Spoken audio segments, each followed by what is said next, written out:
2002 నుండి 2016 ప్రదేశం కుడతాయి, కేరళ. ఏం జరిగిందంటే ఒకే కుటుంబంలో మొత్తం 6 వ్యక్తులు చనిపోయారు. ఈ మరణాలన్నిటినీ మొదటిగా న్యాచురల్ డెత్స్ అని అనుకున్నారు. కానీ విచారణలో తెలిసిన షాకింగ్ నిజం ఏంటంటే జాలీ జోసెఫ్ అనే లేడీ తన కుటుంబంలోని 6 చంపేసింది. మొదటిగా వాళ్ళ అత్తగారిని 2002లో చంపేసింది. ఆ తర్వాత వరుసగా వాళ్ళ మామగారిని, భర్తని, భర్త బంధువుల్ని, ఒక చిన్న పాపని, మరొక ఫ్యామిలీ మెంబర్ ని కూడా చంపేసింది. ఈ మరణాలన్నీ చాలా అనుమానంగా జరిగాయి. కానీ అప్పట్లో ఎవరూ ప్రూవ్ చేయలేకపోయారు. చనిపోయే ముందు ఈ 6 వ్యక్తుల్లో ఒకే రకమైన లక్షణాలు కనిపించాయి. సడన్ గా ఒంట్లో నలతగా అనిపించడం, వెంటనే హార్ట్ అటాక్ వచ్చినట్లుగా పడిపోవడం జరిగింది. ఇవన్నీ నేచురల్ డెత్స్ అని అందరూ నమ్మారు. అప్పట్లో డాక్టర్స్ కి కూడా ఇది విషం వల్ల జరిగిన హత్యలని ఎలాంటి అనుమానం రాలేదు. జాలీ జోసెఫ్ సైనైడ్ అనే విషయాన్ని వాడింది. ఈ సైనైడ్ చాలా వేగంగా పనిచేస్తుంది. ఎవరైనా ప్రత్యేకంగా అనుమానించి పరీక్షలు చేస్తే తప్ప సైనైడ్ బాడీలో ఉందని కనిపెట్టడం చాలా కష్టం. సైనైడ్ శరీరంలోని కణాలకు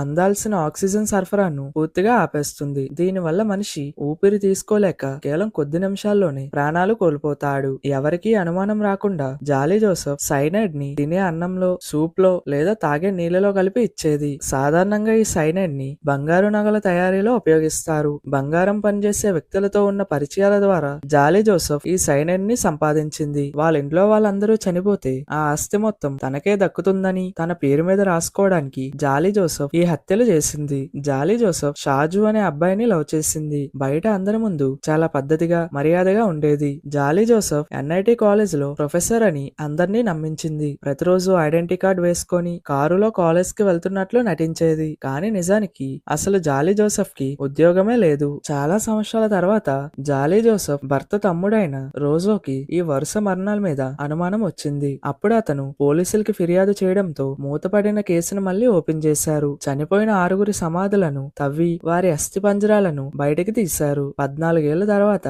ఆ అస్థిపంజరాలను టెస్ట్ చేయగా అందులో సైనైడ్ ఉన్నట్లు ఫోరెన్సిక్ రిపోర్టులు స్పష్టం చేశాయి. పోలీసుల విచారణ తట్టుకోలేక జాలీ జోసెఫ్ తన నేరాన్ని ఒప్పుకుంది. ఆ 6 హత్యలను తానే ఎలా ప్లాన్ చేసిందో పూసగుచ్చినట్లు వివరించింది. అయితే 2002లో ఇంట్లో అత్తగారి మాటే చెల్లుతుందని, అత్తగారు ఉంటే తనకి స్వేచ్ఛ ఉండదని జాలీ జోసెఫ్ భావించింది. అయితే వాళ్ళ అత్తగారికి ఎంతో ఇష్టమైన మటన్ సూప్ లో సైనైడ్ కలిపి ఇచ్చింది. అది తాగిన కొద్దిసేపటికి వాళ్ళ అత్తగారు స్పృహ తప్పి చనిపోయారు. 2008లో ఆస్తి మొత్తం తన భర్త పేరు మీద కాకుండా వేరే వాళ్ళకి ఇచ్చేస్తారేమో అనే భయంతో వాళ్ళ మామగారు ఏదో ఒక ఆహారం తింటున్నప్పుడు అందులో సైనైడ్ కలిపింది. ఆయన కూడా అత్తగారిలాగే చనిపోయారు. 2011లో జాలీ జోసెఫ్ కి తన భర్తతో గొడవలు పెరగడం, పైగా తన అక్రమ సంబంధాలకు తన భర్త అడ్డుగా వస్తున్నాడని జాలీ జోసెఫ్ భావించింది. అదే రోజు రాత్రి తన భర్తకి ఇష్టమైన శనగల కూర చేసింది. అందులో సైనైడ్ కలిపి తినిపించింది. తిన్న వెంటనే తన భర్త బాత్రూమ్ లో చనిపోయారు. జాలీ జోసెఫ్ భర్త పేరు రాయ్ థోమస్. అయితే 2014లో